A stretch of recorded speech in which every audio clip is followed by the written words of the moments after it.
Imagine that everything you thought you knew about the Bible was wrong, that the stories you've read since childhood hide secrets even the greatest theologians are unaware of. Imagine a book so dangerous that empires did everything to make it disappear, a text so disturbing that it was banned, labeled as heresy, and erased from the Bible. The Book of Enoch. What secrets does it hold that the powerful wanted to wipe from history? Why did the church forbid it? Does it conceal a truth so explosive that it threatened the established order? One thing is certain: if it were just a fairy tale, why did the church go to such lengths to silence it? Listen, what you're about to discover in this video is not meant for everyone. In the next few minutes, we will dive into forbidden mysteries, from the terrifying history of giants who once roamed the earth, to the unsettling secrets of how to physically summon an angel to earth during your prayers, not to mention the human science of that era, which already allowed them to travel through space, and so much more. Prepare yourself, because this journey will change the way you see the history of the world. Before kingdoms, before prophets, there was a land that history sought to forget. Imagine a young world where the heavens were so close you could almost touch them. But behind this beauty lay an unimaginable betrayal. Genesis 6 verses 1 to 2 recounts that the sons of God saw that the daughters of men were beautiful, and they took them as wives. These sons of God, the watchers, the angels, were meant to watch over humanity. But on Mount Hermon, led by Samjaza and Azazel, they broke their oath, teaching forbidden secrets and uniting with human women. From these unions were born the Nephilim, giants so powerful they dominated man and spread terror. They even devour humans. We'll discuss this in more detail shortly.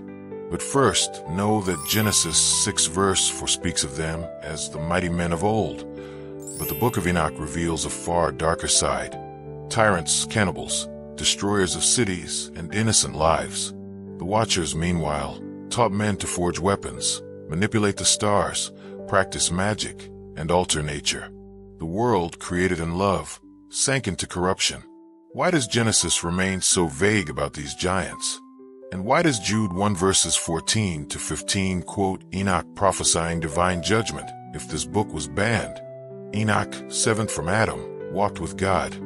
Genesis 5 verse 24. He was the silent witness to this chaos. His warnings ignored, God decreed the flood, cleansing the earth. But here's the burning question. What if the flood didn't erase all traces of the Nephilim? What if some of the Watchers' secrets still survive? In 2025, archaeologists uncover megaliths and tombs, like that of Gilgamesh in Uruk, that defy our understanding of history. Giant skeletons, mysterious symbols. What if these ancient clues are just the surface of a hidden truth? In the next few minutes, you'll discover what Enoch saw in the heavens, the prisons of fallen angels, the lights of the divine throne, and revelations that would shake even the greatest theologians. But beware, some answers might challenge everything you believe about God and humanity.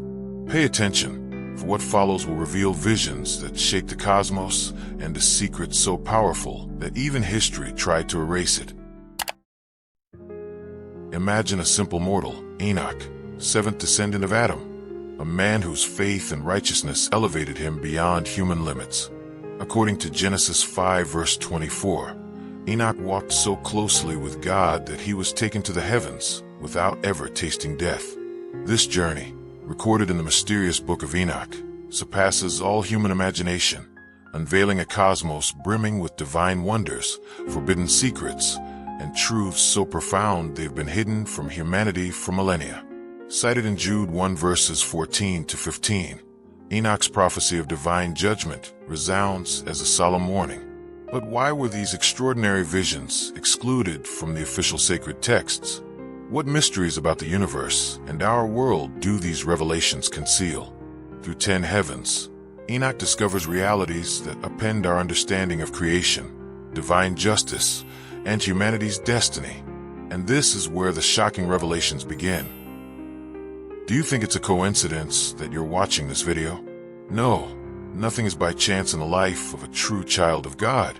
So take a second to subscribe and like the video, because now, what we're about to see will chill your blood. In the first heaven, Enoch ascends beyond the firmament mentioned in Genesis 1 verse 7, where the waters above are separated from the waters below. A celestial ocean stretches endlessly, a shimmering sea whose surface glows with dazzling light, as if thousands of suns were reflected upon it. Each wave seems to dance to the rhythm of divine will, casting rainbow glimmers across the vastness. Majestic and radiant angels watch over every star, these cosmic jewels suspended in the ether. With supernatural precision, they orchestrate the ballet of constellations, their graceful movements ensuring the balance of the heavens. Enoch, awestruck, feels the pulse of creation, a cosmic song where each note is a star, each harmony a galaxy, vibrating in unison under the Creator's gaze. But this isn't even the most shocking part of his vision. Now we'll explore together the place that makes us believe hell might be nothing more than one of the planets in our solar system. Listen until the end, for you'll be stunned by the revelations he received. The second heaven is a place of darkness and lamentation. It's a shadowy prison where the fallen watchers, angels who dare defy the divine order, are chained in eternal anguish. Once bearers of forbidden knowledge, they taught men to forge weapons, read the stars, and other secrets reserved for the heavens. Now, their wings broken and their faces marked by regret, they moan in dungeons of black light, where the weight of their rebellion presses like a mountain. Enoch, passing through this oppressive place, hears their whispers of remorse, a painful echo reminding him of the gravity of sin and the inflexibility of divine justice. Each cry is a lesson, each chain a symbol of the unyielding order governing the universe. And here is one of the most magnificent revelations of his journey. The third heaven opens like a garden of indescribable beauty, a paradise where divine light seems to breathe. At its center stands the tree of life, its roots plunged into eternity, its branches laden with luminescent fruits that shine like celestial gems. Their glow promises eternal life to the righteous, and their sweet, enchanting fragrance fills the soul with infinite peace. Enoch, overwhelmed by awe, feels his heart rise toward a bliss no earthly words can describe. But beyond this garden, a dark region reveals relentless flames, ablaze where the souls of sinners face judgment. This contrast between the light of paradise and the shadow of punishment strikes Enoch as a warning. Divine mercy coexists with inflexible justice, an equilibrium shaping the destiny of souls. The fourth heaven unveils the majestic dance of the stars, a spectacle of divine harmony. The sun, a golden orb of fire, radiates a warmth that seems to carry the very love of the Creator, while the moon, silvery and serene, illuminates the night with a gentle glow. Angels, clad in shimmering robes, guide these luminaries with a precision reflecting the perfect order of the universe. If there's a moon and a sun, does this mean it's not a planet like Earth? Enoch observes, fascinated, how every movement is calculated, every orbit traced according to divine will. The angels whisper celestial hymns, their voices synchronizing the cycles of day and night, seasons and years. This heaven is an ode to the perfection of creation, a mirror of the divine intelligence that orders chaos into harmony. It's astonishing, isn't it? Write heaven in the comments if you want to go to heaven, just like me. In the fifth heaven, Enoch encounters the Grigori, angels once glorious, now frozen in melancholic silence. Their fall, a consequence of their disobedience, has condemned them to eternally contemplate the ravages of their actions on humanity. Their heavy, regretful gazes scan the earth, where their teachings sow discord and corruption. Enoch feels their pain, a profound sadness emanating from the very walls of this heaven. These angels, once bearers of light, are now shadows, silent witnesses to the fragility of freedom and the power of repentance. This place is a meditation on the consequences of choices, a reminder that even celestial beings are not exempt from responsibility. The sixth heaven is a sanctuary of knowledge, a place where the scientific and cosmic secrets of the universe are preserved. Enoch discovers truths that surpass human understanding, natural laws governing matter, energy, and time, principles that modern scientists are only beginning to touch. The angels residing here guardians of divine knowledge, seemed to manipulate instruments of forgotten technology, artifacts that could explain the mysteries of ancient civilizations.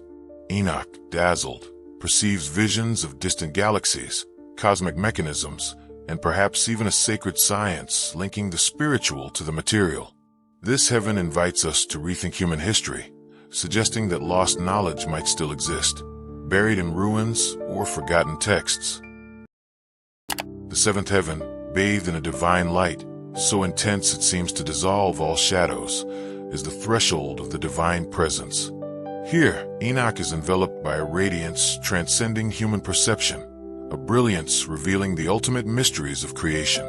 Angels in a celestial choir sing praises that vibrate through the universe, their voices forming a tapestry of worship uniting heaven and earth. Enoch glimpses the divine council, where the destinies of nations and souls are weighed, and the interconnectedness of all things becomes evident. This heaven is a revelation of creation's unity, a place where the veil between the mortal and the eternal thins to near imperceptibility. But these visions raise troubling questions.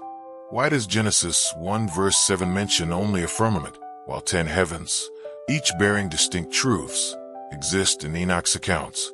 Why were these texts, rich with revelations, excluded from the sacred canon, relegated to the shadows of history? This year, archaeological discoveries, like the tomb of Gilgamesh in Uruk, hint at echoes of these truths.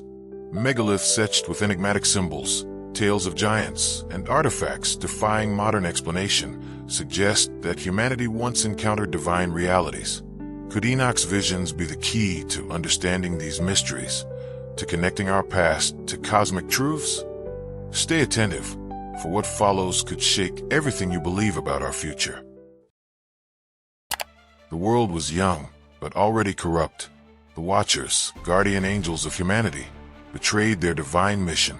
On Mount Hermon, led by Semjaza and Azazel, they swore a forbidden pact to take human women and reveal secrets God had strictly prohibited.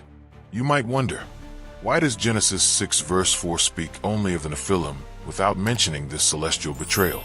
The Book of Enoch, however, is unequivocal.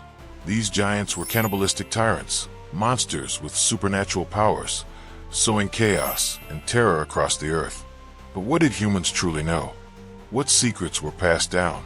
The Watchers taught the art of weapons, metals, enchantments, and star manipulation. Divine knowledge, perverted, and forbidden magic. All of this cloaked the planet in a veil of corruption.